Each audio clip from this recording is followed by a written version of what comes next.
Major funding for KPBS Evening Edition has been made possible in part by Bill Howe Family of Companies, providing San Diego with plumbing, heating, air, restoration, and flood services for over 40 years. Call 1-800-BILL-HOWE or visit BillHowe.com. And by the Conrad Trebas Foundation, Darlene Marcos Shiley, and by the following.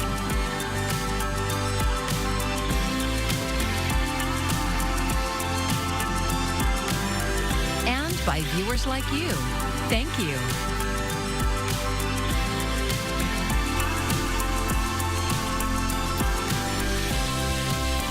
The San Diego City Council has chosen its leader for 2026. Thanks for joining us. I'm Elizabeth Sanchez in for Maya Trabolsi. The San Diego City Council has chosen to keep Joe LaCava as council president. KPBS Metro reporter Andrew Bowen says he was selected Monday ahead of some big decisions, including a massive settlement over a police killing.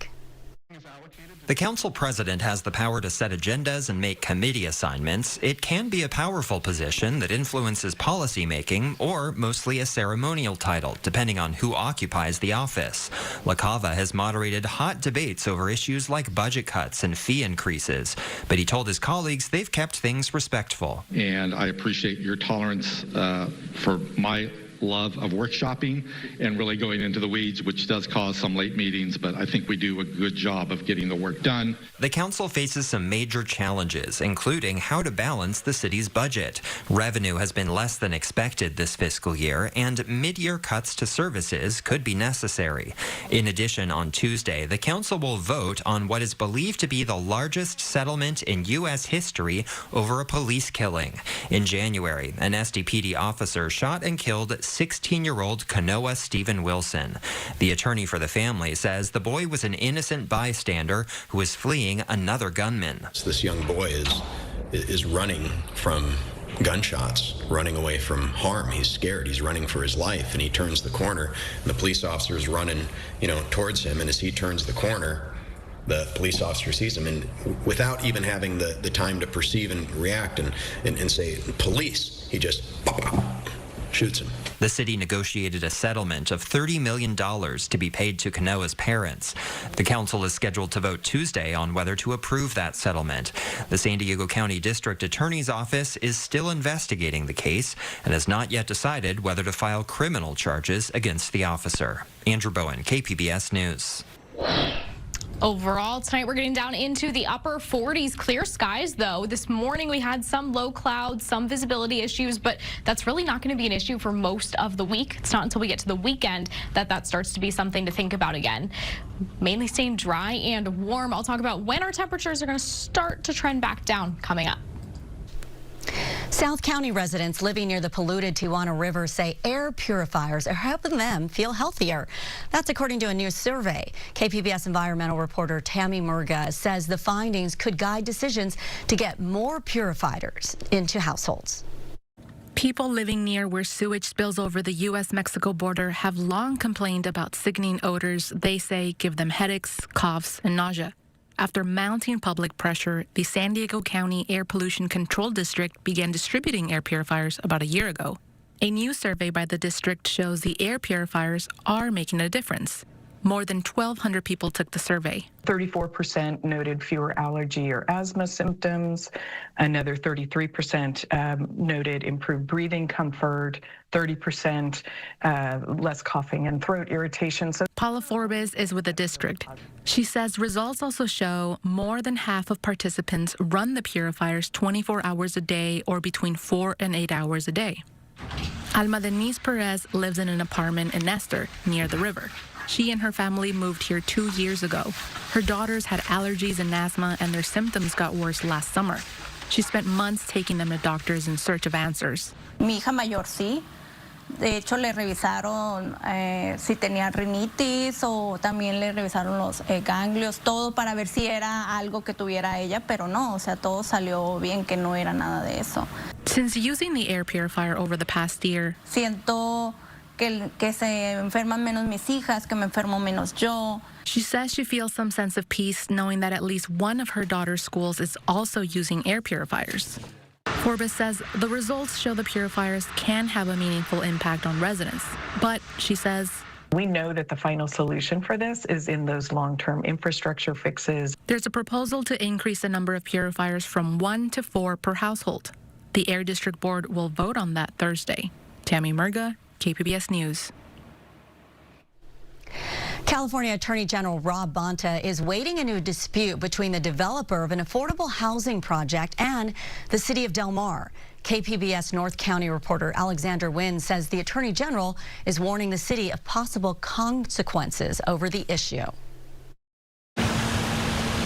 In 2023, a developer applied to build the Seaside Ridge project here on the bluffs overlooking Del Mar's Dog Beach. It would be a 259-unit apartment complex with 85 affordable units, 42 of which are low income. I don't think it would be the best decision to build in this location right here. Del Mar resident Michael Popov thinks the city needs affordable housing, just not on the bluffs. Everything's already pretty congested here, especially in the summertime.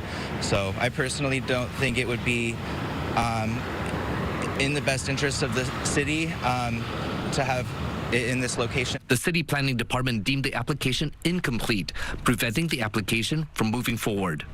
Mayor Terry Gasolin says part of the reason is that the development would need a zoning change. Changing what can be built on a beautiful, fragile bluff like this one is an extreme one. This is a coastal bluff, and that means the Coastal Commission has to weigh in. And the application lacked those materials. The developer filed suit in 2024, claiming the project is eligible for a builder's remedy. That's a provision in state law allowing developers to bypass zoning laws when cities don't meet state housing requirements. California Attorney General Rob Bonta thinks the city is dragging its feet on the issue. In a letter sent Friday, the AG's office says the city's position that the application is incomplete is legally untenable. In a statement, Bonta's spokesperson says, by insisting that the application is incomplete, the city has effectively blocked the applicant from obtaining any meaningful review on those disputes from either the city council or the courts. The mayor says the city council is still standing by its assessment that the application for this development is still incomplete, and they will have a discussion at the next city council meeting regarding the AG's letter. In the letter, the AG's office warns of potential penalties under AB 712. The law goes into effect January 1st, 2026. It gives developers more power to sue cities for violating housing reform laws. Alexander Wynn, KPBS News. The husband of a Ukrainian woman is speaking out after ICE agents detained her late last week. As KPBS reporter Corey Suzuki reports, the husband is a U.S. citizen, and her lawyers say the detention marks a new escalation in the Trump administration's targeting of immigrants at their green card interviews.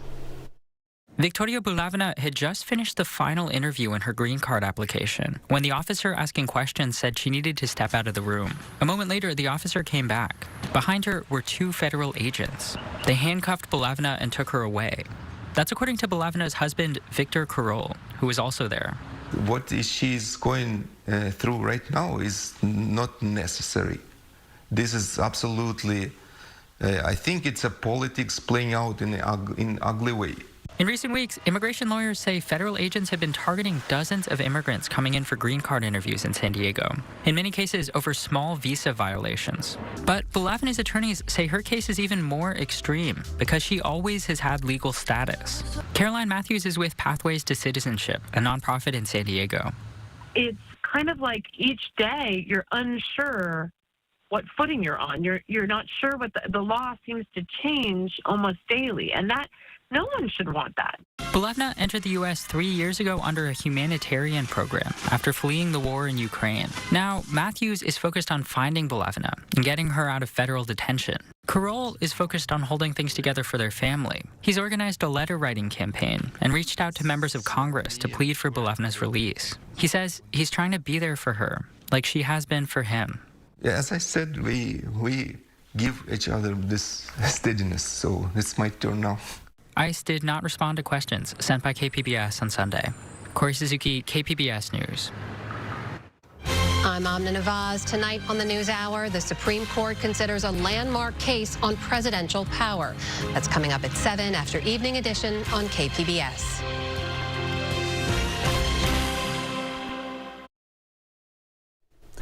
The wait and mystery are over for sports fans around the world. This weekend, it was revealed when and where teams will be playing in the 2026 FIFA World Cup, which is being hosted across the United States, Canada, and Mexico. Fans can now start finalizing plans ahead of what's set to be a major year for sports and related tourism. Michael Yoshida has more on this booming industry. From the Olympics to the World Cup, next year is filled with massive events in the sports tourism market, which is valued to be in the hundreds of billions of dollars and growing. I ended up going to Australia and watched 7 of the World Cup matches in Sydney. Writer Laura McFarland is one of the many who plan trips around sports. If you believe, like I do, that travel is about people, then sports are the quickest way to make friends and get involved in a country's national culture. Whether traveling to watch or take part in a sporting event, including youth or professional, this is big business and growing. In 2025, the sports tourism industry is valued as a more than $707 billion market and expected to nearly triple in value by 2032, according to Fortune Business Insights. It is a global tourism boost because when you go to a city, you just don't go to the event. You book a hotel, you eat at the restaurants, you do a lot more. Expedia's Melanie Fish says 2026 is set to be a medal-winning year for the industry, with the Olympics and World Cup attracting fans from around the world. Just in the Expedia app, fans from England drove searches surging to North America, 85%. Fans from Mexico, more than 200%. Fans in dollars everyone is trying to get in on. Even non-host cities are looking at ways that they can leverage getting tourists. DC is pitching and trying to position itself as, hey, take a day trip from Philly to Washington, D.C. You know, do other things while they're there for the World Cup. That's going to create more economic impact. And when you look around the world, sports tourism generates about 10% of global tourism dollars. That number expected to just keep rising. That according to UN Tourism. In Washington, I'm Michael Yoshida. A political storm is brewing that could have major consequences for the city of San Diego. For our weekly Why It Matters segment, Voice of San Diego's Scott Lewis breaks down a new movement to repeal the city's trash fee.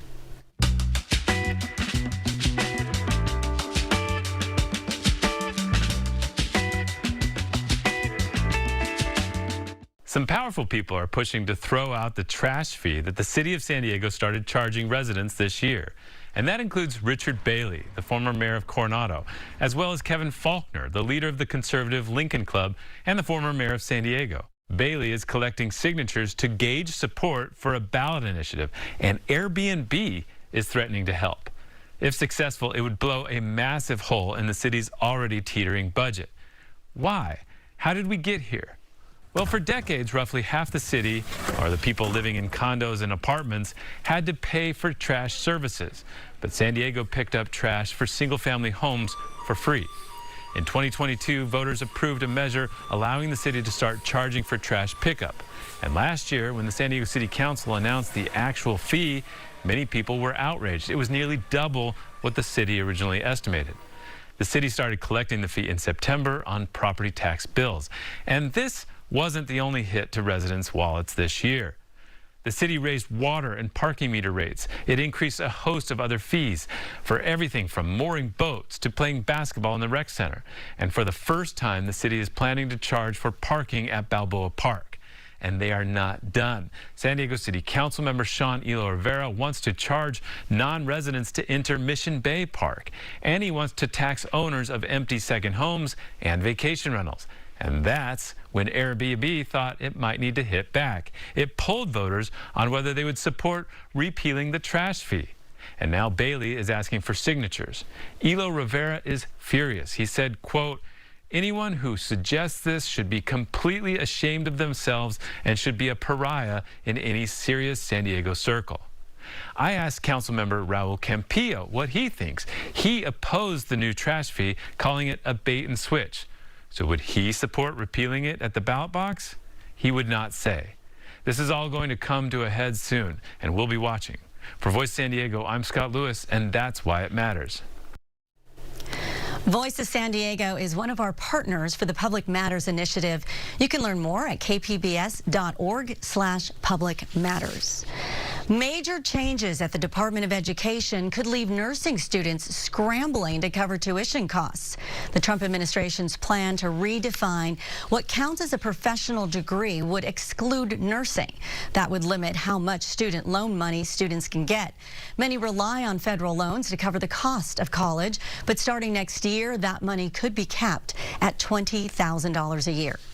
Coming from a low-income sort of background and being first generation, I do rely a lot on those funds to support my education. And yeah, it's very important to have that financial support from the government and from several grants and loans. It is very unfair, to think about. Now, the change doesn't affect undergrads. The Department of Education says that most students shouldn't worry about the changes, claiming 95% of students already borrow below the new annual cap. But data from the National Center for Education Statistics contradicts that. Well, this time of year and the dipping temperatures can wreak havoc on your skin. Mandy Gaither talks to a dermatologist about how to protect your skin this winter. It's the season of dry skin, and if you're feeling the itch, you're not alone. The cold temperatures outside, the high heat, and the low humidity, all of those factors play a role into making our skin more dry and more sensitive. Dr. Susan Masick with the Ohio State University Wexner Medical Center says there are ways to protect your skin and provide some relief. She says it starts with hydration. You want to moisturize, moisturize, moisturize. You can never moisturize enough. Masick says most products out there are effective. Emollients and ointments like petroleum jelly can help seal moisture into the skin. Creams that have more oil than water can replenish skin to keep it healthy. Lotions tend to have more water, and so they are able to glide on the skin more easily than creams, but creams and ointments are more moisturizing.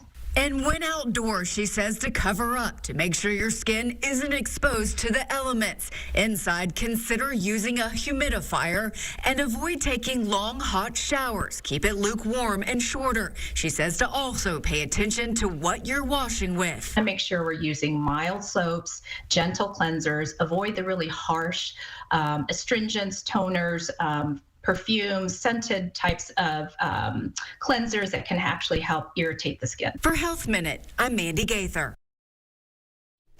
And Dr. Masick says that it's a good idea to adjust your skincare regimen this time of year. Additional moisturizer, yes, but continuing to use a daily sunscreen even in the winter months. And here's something else to watch out for: dry skin.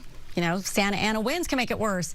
It can also impact fire risk. Our media partner KGTV visited the CAL FIRE Air Attack Base, still under construction in Ramona. The agency shared more about how crews are preparing to respond to the fire danger weather now and in the future. It is dry, it is warmer than seasonal average, so we are experiencing heightened fire danger. We are starting to get grass, green grass, which is a benefit for us, but going into next fire season, that's going to provide for additional fine dead fuels that are receptive to embers and burn a lot quicker than brush. Captain Mike Cornett says winds are going to pick up overnight and last through Wednesday.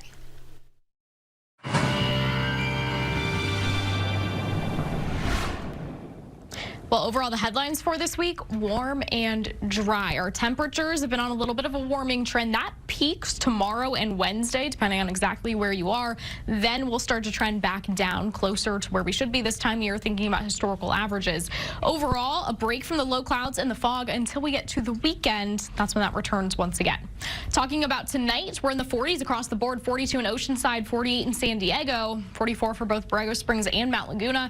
Not seeing a lot of clouds either, mostly clear nights overall, allowing our temperatures to drop a little bit lower. Tomorrow, plenty of sunshine. We're at 60 in Mount Laguna. We're in the 80s for El Cajon and Ramona, even Escondido at 83. But along the coast, we're in the mid to upper 70s.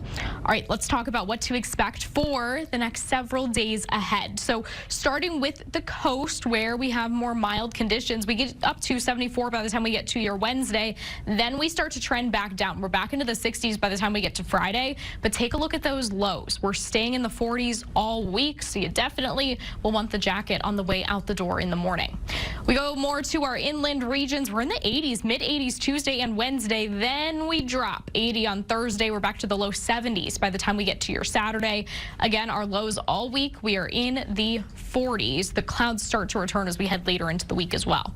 Our mountain regions, well, you don't get the clouds back until we get to Saturday. Bouncing around a little bit here temperature-wise. From the low 60s, we go to 58 for Thursday, back to 60 Friday. But then we are in the mid-50s by the time we get to Saturday. Our lows bouncing between the upper 30s and the low 40s, so not too much difference there, just a few degrees.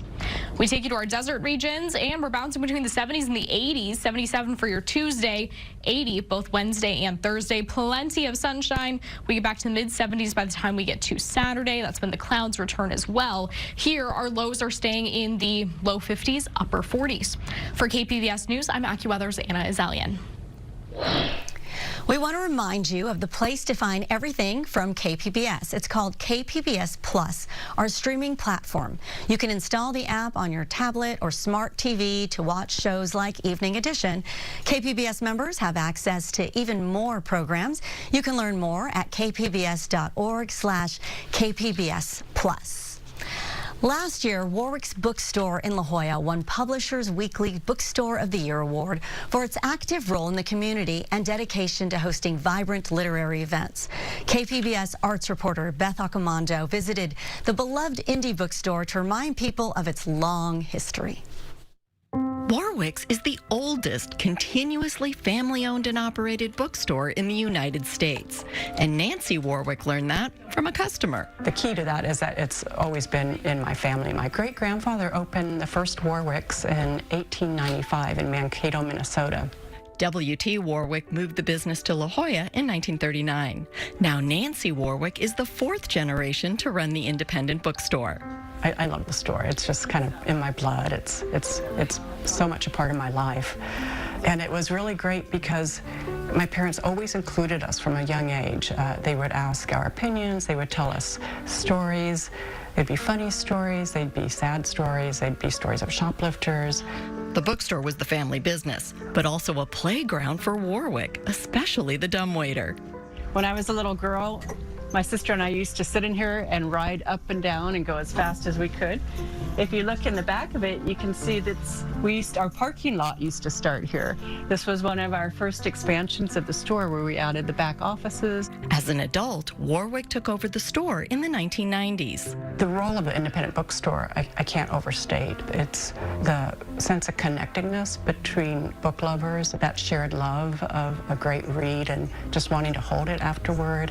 And we have this wonderful customer base. People who shopped here when they were a child are now bringing in grandchildren. We have customers that come in every day of the week, or we have customers that bring their dog in every day of the week for their cookie. So smart to have dog biscuits in any kind of store. It's also smart to have great customer service, build community, sell more than just books, and be in a neighborhood that can afford to buy expensive hardbacks. As Warwick's head book buyer, Mallory Groff has a bibliophile's dream job. If someone had told me I could buy books for a living, I would have been like, you're kidding. But it's great. When I am buying the books, I am thinking about what table they're going to sit on and where they would be sitting on the table. But it's also really trying to see what's out there, what is different, what's going to make someone stop and look at it, because that's very key when we're working in a physical world. Publishers now focus on the physical packaging to make owning a book feel a little more special. And Groff likes to highlight that on the art wall. It is one of probably the rarest things you'll actually find in an independent bookstore. We have so many different books that people stop in and look at. We catch people's eye from the street. Once people are inside, the staff can pair them with the perfect book. It is one of my favorite things, the fact that people put so much trust in our booksellers. We have recommendations in so many books out here, so they don't necessarily have to ask if they don't want to, but it's a joy to watch different booksellers walk customers around, find them the perfect gifts, and then it's a joy, and that's something where we're very lucky to have staff that is so good at recommending and that really listen and know what people are looking for. Connecting people to books is part of what Julie Slavinsky does as director of events. There's something hollowed about these walls that people love to come and be part of the legacy of, you know, people like Salman Rushdie have been here. There's nothing like sitting in the room hearing an author talk about their work. I mean, it is transcendent. You can't reproduce that in a digital format or an audio format. Warwick's is definitely about the in-person experience, and Warwick sees the store as having a personality and even a life of its own. I don't know how it happened, but somehow the environment of the store makes people feel warm and safe. I think part of that is intrinsic to books, you know, but also it's about having so many long-term staffers who really like the customer. It's a warm atmosphere and there's a lot of sharing of stories. And appreciating a 128-year family history. I just want to say, from the Warwick's dumbwaiter, I'm Beth Accomando for KPBS News. Oh, what fun. Well, here's a look at what we're working on for tomorrow in the KPBS newsroom. NPR's Morning Edition is discussing challenges with the federal HIPAA. While it protects patients' privacy, some say can shut out family members trying to help relatives experiencing mental health crisis. And KPBS Midday Edition is talking to the author of 100 Things to Do in San Diego Before You Die. You can find tonight's stories on our website, kpbs.org. Thank you for joining us. I'm Elizabeth Sanchez. Have a great evening. Major funding for KPBS Evening Edition has been made possible in part by Bill Howe Family of Companies, providing San Diego with plumbing, heating, air, restoration, and flood services for over 40 years. Call 1-800-BILL-HOWE or visit BillHowe.com. And by the Conrad Prebys Foundation, Darlene Marcos Shiley, and by the following.